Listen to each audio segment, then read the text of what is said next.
Hi everyone, in today's video I'll show you guys how you can change your Facebook password on your iPhone. Well, it's very easy. All you have to do is open Facebook, make sure that you are logged in, and from here tap on the menu bar on the top left corner right here.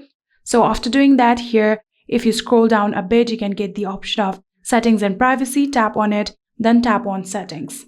Then from here you'll have to tap on see more in account center.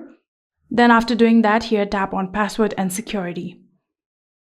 Then you can get the option of change password. Tap on it and then select the account that you want to change the password of. Here you can see this is the profile, so tap on it, and then here you'll have to enter your current password, and then you'll have to enter your new password and retype your new password.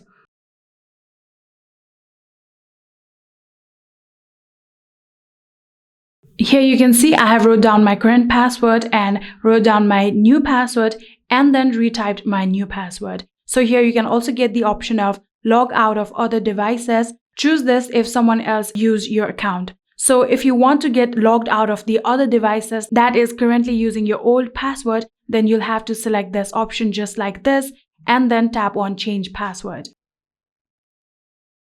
So after doing that, here you can see we have now successfully changed our Facebook password. And yeah, that is it. I hope this video was helpful to you guys. If it was, please do not forget to hit that subscribe button and like our video. Thank you so much for watching. See you in the next.